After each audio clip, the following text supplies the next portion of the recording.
La doctora Cecilia Pirolo. Qué importante, Dani, cuando una persona tiene una enfermedad oncológica, es tener además un apoyo emocional, sobre todo en estos momentos, ¿no? Donde parecería ser que la posibilidad de ir a un hospital o de estar en contacto con el médico no es tan fácil como le resultaba antes a estos pacientes de poder tener una consulta cuando ellos lo solicitaban. Con todo este tema de tenerse que cuidar, muchas personas han aumentado su estrés y su angustia al no poder concurrir como lo hacían habitualmente a los controles. Exacto, y para esto vamos a hablar con la doctora Fernanda Montaña. Ella es psico-oncóloga del ALSEC, también trabaja en el Hospital Británico y el Hospital Alemán. Fernanda, buenas tardes. Cecilia y Daniel te saludamos. ¿Cómo estás? Hola, muy buenas tardes. Un gusto estar con ustedes. Gracias por atendernos. Bueno, ahí tenemos perritos por ahí, ¿eh? Bien, bien. ¿Cuántos perros tenemos? ¿Cómo? No, No se escucha muy bien. Ok, no, escuchaba ladridos de perros, por eso. No. Los alrededores del consultorio. A los alrededores del consultorio. Ahí está. Fernanda, introducía el tema recién la doctora Pirolo hablando un poquito del estrés y los pacientes oncológicos. ¿Qué es lo que está pasando? ¿Qué es lo que pasa en realidad? Bien, como recién comentaba, y más al inicio de la pandemia, en el cual, bueno, todos tuvimos que adaptarnos, como se dijo, a la nueva realidad. También en términos de salud hubo que adaptarse a la nueva realidad y pensar en los pacientes oncológicos, cómo adaptaban su agenda, sus tratamientos, sus consultas al médico, los tratamientos, y esto generó gran estrés. Por eso, desde el inicio de la pandemia, quienes trabajamos en la salud mental, quienes trabajamos en el área de la psicooncología, estuvimos investigando a ver qué sucedía, cómo estaba la salud mental de los pacientes oncológicos y qué los estaba preocupando. Y nos encontramos, por un lado, bueno, con grandes niveles de estrés, de ansiedad, por arriba del 60%, más allá de que el paciente oncológico habitualmente tiene una alta prevalencia al estrés. Lo encontrábamos con mucha ansiedad, con mucha preocupación, pensando en cómo iba a continuar su tratamiento, en que no le cancelen las consultas, en cómo se iba a adaptar.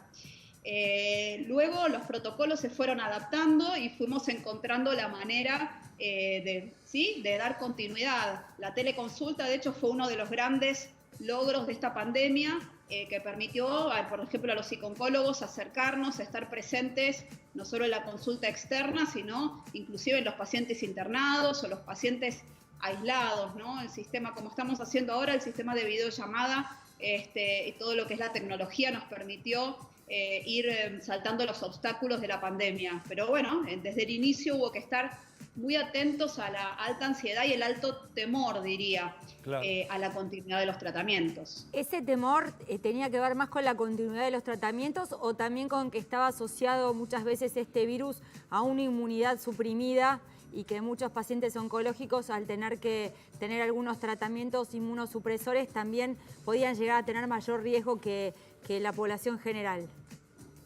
Sí, muy en inicio sí, sobre todo cuando estaba tratando de conocerse de qué trataba el virus, quiénes eran de riesgo, quiénes no. Entonces, en inicio, cuál era la población que podía ser más duramente afectada, claro que generó temor. Sin embargo, y esto fue un resultado de una investigación muy grande que hicimos desde el Comité de Psicooncología de la Asociación Médica Argentina, los pacientes referían mayor temor a algún detenimiento o alguna pausa, algún obstáculo en la continuidad de los tratamientos, mucho más que el temor al virus. Eso nos ha llamado la atención. Y con respecto, Fernanda, a los adultos mayores, ¿se complicó, digamos, el tema de la virtualidad? Porque, digamos, a veces es complicado, ¿no? Están acostumbrados a ir a la visita al médico, al estar frente a una pantalla, muchas veces a veces no entender, tampoco tener quizás a los hijos cerca para poder ayudarlos. ¿Cómo hicieron? Sí, se complicó porque, bueno, como bien decís, no están tan cerca de la tecnología. Entonces, más bien en el inicio fue tratando de encontrar de qué manera podíamos contactar con ellos. La mayoría, bueno, no hacían consulta, hacían más bien consulta telefónica, algunos suspendieron por un tiempo su consulta sin saber muy bien cómo manejarse. Siempre en el paciente oncológico es muy importante contar con lo que nosotros llamamos el cuidador principal. Nosotros siempre estamos atentos, no por la pandemia, sino por las características de la enfermedad, quién es la persona más referente dentro de su entorno que lo puede asistir, por ejemplo, en estas cuestiones.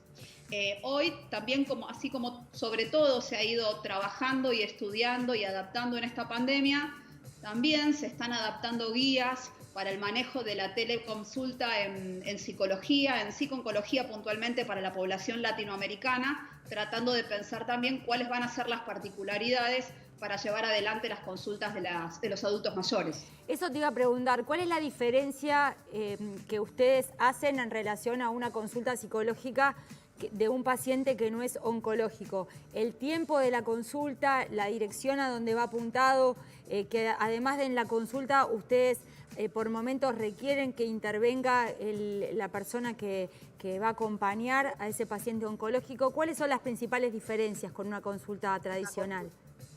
Sí, digamos que las diferencias tienen que ver con las diferencias del área. ¿Sí? La psico-oncología, digamos, es un campo, una disciplina, un campo de intervención en la salud mental que acompaña a los pacientes desde el inicio a lo largo de todo el proceso.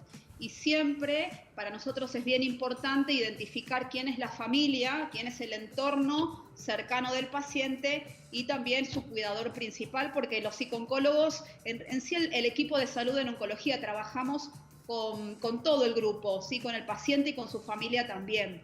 Las consultas sí son distintas, pero diría que tiene que ver más bien con que las temáticas que preocupan al paciente oncológico a veces son bien distintivas, que tienen que ver con temores vinculados al tratamiento, con temores vinculados al pronóstico, a los cambios de la imagen. Entonces son temáticas que nos encontramos repetitivas.